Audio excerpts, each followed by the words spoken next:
Good morning, everyone. It is a bit exciting, even though we haven't got the guttering being done.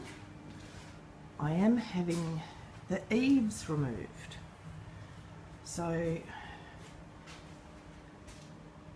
that's going to be able to get us a little bit further along in the process. It does, pardon me,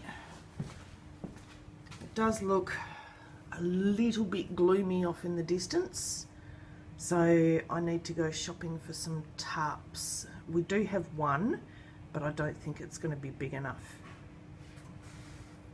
So we finished this part just in time. We've taken the eave off. The pergola is actually going to come directly up to the house, so we're removing all the eaves. We now have the top of our wall installed, and the gutter goes on next weekend. We can put this part of the wall on now so that it actually looks like the wall. These two don't like the nail gun.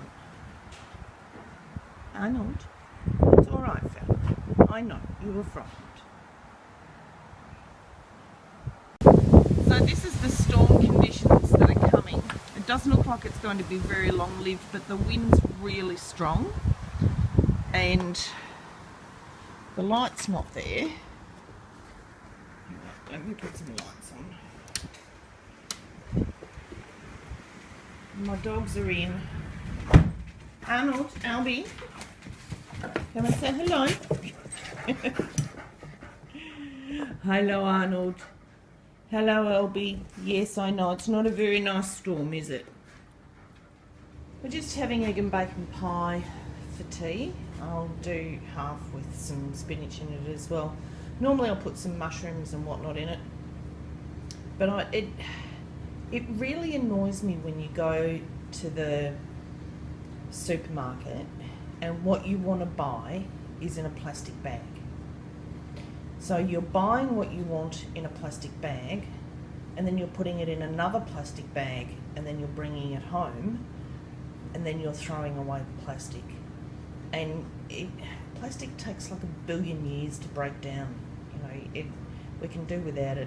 I do cheat. You can probably see that I've used the pieces of the squares of pastry rather than making my own. But I did have a really good find today. I bought a bamboo scrubbing brush. It was $3. And I've already scrubbed a fry pan with it, and it looks like it hasn't been used. Fantastic.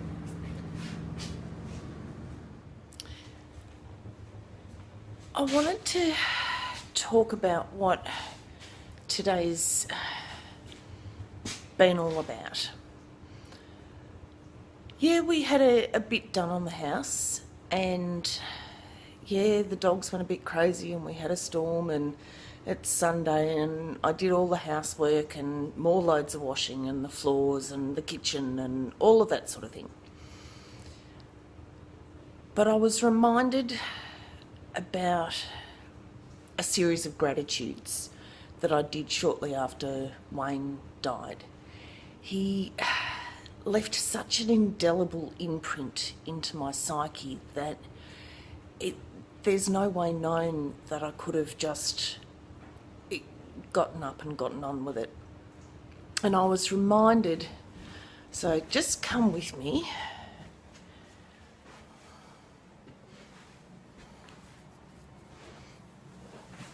And I'll read it to you. Sorry, pardon me, I have to put the goggles on. I hope it doesn't cause too much flare in the screen. I've been reminded over the weekend and today at school, this was when I did nursing school, that I'm still grieving, that I've lost someone so significant that it's eroded part of my soul. But it hasn't killed me. I'm not the one who is gone. And as sad as I am, and in the variety of ways that this is manifesting itself, I, Wendy, me, am still alive. And still having a future, for still being able, I'm grateful for still being alive, for still having a future, for still being able to make choices and love and laugh, and for realising that being alive is more than just being alive. It's about living. And this has a lot to do with with why getting my farm is so important.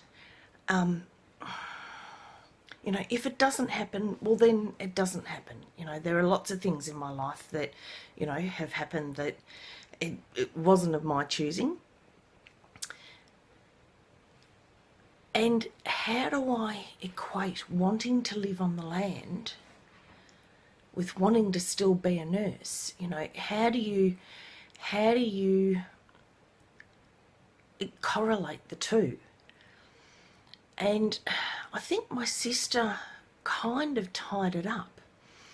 I said to her, she's a doctor, and I said to her, you know, why have we got, I'll take this off now, why have we got such a high incidence of asthma and allergies? And, you know, we used to have peanut butter, you know, for school, and we used to make caterpillars out of egg cartons in kinder. And you're not allowed to do either of those anymore. And so her very simple statement was, we don't eat food.